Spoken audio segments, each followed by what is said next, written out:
Have you ever wondered how a single story, just one book, can hold up a mirror to an entire society and maybe even become a tool for change? Well, that's exactly what we're diving into today. The representation of women with disabilities in Arab literature, all seen through the lens of one incredible novel and the academic research that helps us decode its message.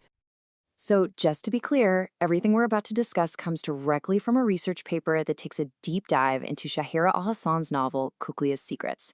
This is great because it means we get to explore not just the story, but all the cultural and social layers that the researchers so brilliantly uncovered. Oh, and a quick but important note for all you academics and researchers listening in. The original paper is Scopus Index and it's available completely open access. We've dropped the link right in the description for you so you can easily download it, use it in your own work, and cite it. All right, so here's our roadmap. First, we'll look at why this kind of research was so desperately needed. Then we'll get into the novel itself, starting with the secrets hidden right there in the title.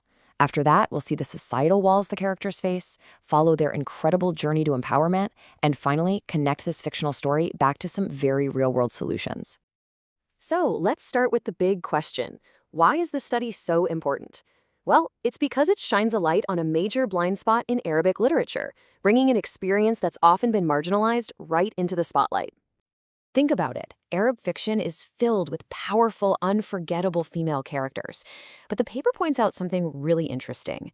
Women with physical disabilities have been almost entirely missing from these narratives. And that's not just a small oversight. It's a huge gap in our collective understanding. Fiction has this amazing power to build empathy and fight for people's rights. And this study digs into a novel that does exactly that.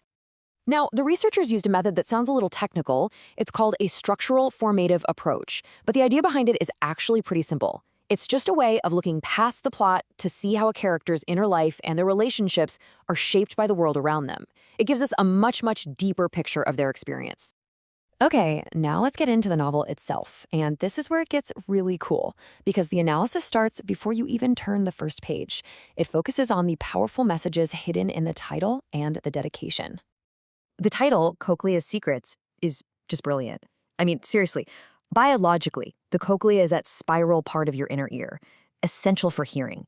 But in Arabic, the root word, mutakwaki, also means to be isolated, like a snail pulling back into its shell.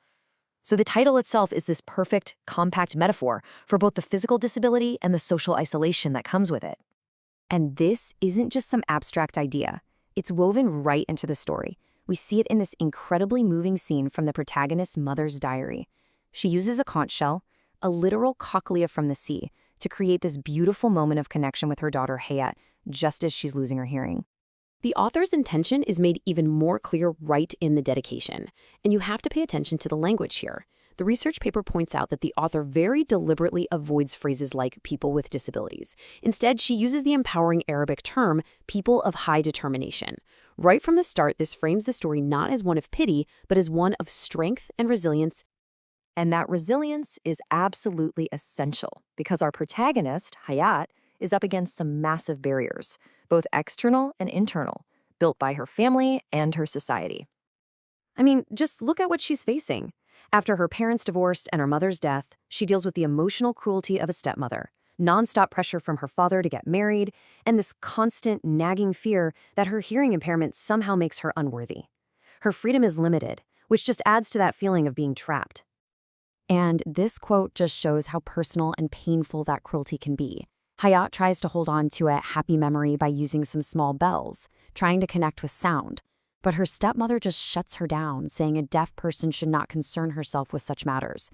It's such a moment of casual, but absolutely devastating cruelty. And then there's the marriage pressure. It's laid out so plainly here. Her father presents a suitor, and what's the very first quality he mentions with a bright smile? Plus, he can hear.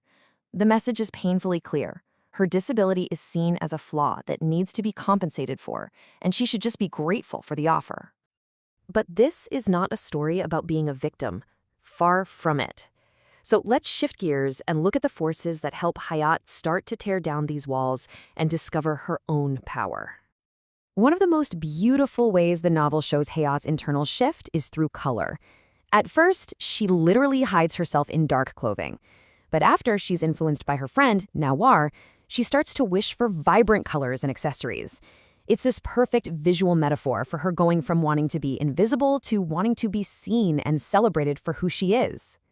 This transformation is really sparked by friends like Noir, who also has a hearing disability.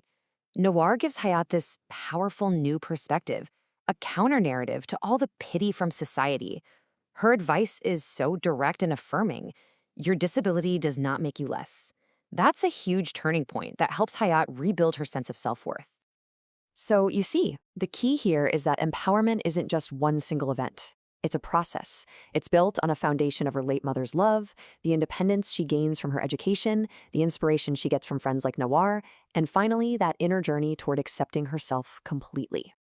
And all of this leads to the novel's central, most powerful idea. Hayat completely redefines what disability means. She realizes it's not her physical condition that's the problem. The real disability is anything, any action, any attitude that stops someone from living their life to the fullest.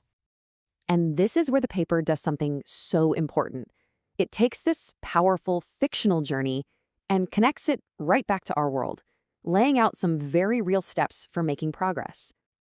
The researchers offer some very clear recommendations. They call on writers to create more positive, empowering characters. They ask critics and academics to focus more on these stories. They encourage women with disabilities to tell their own stories. And crucially, they call on governments to go beyond just awareness and actually create policies that protect rights and ensure genuine inclusion. So, in the end, the paper's main takeaway is this. Novels like Cochlea Secrets are so much more than just entertainment. They're powerful platforms for raising social awareness, for smashing stereotypes, and for helping us imagine a future where all women, no matter their ability, are seen as equal, vital members of society. And that leaves us with a pretty big question to think about, doesn't it? This one novel told a story that was hidden in plain sight. It gave a voice to those who had been silenced, and it mapped out a path from isolation to empowerment. It really makes you wonder, what other stories are out there just waiting to be told that hold the keys to changing our world?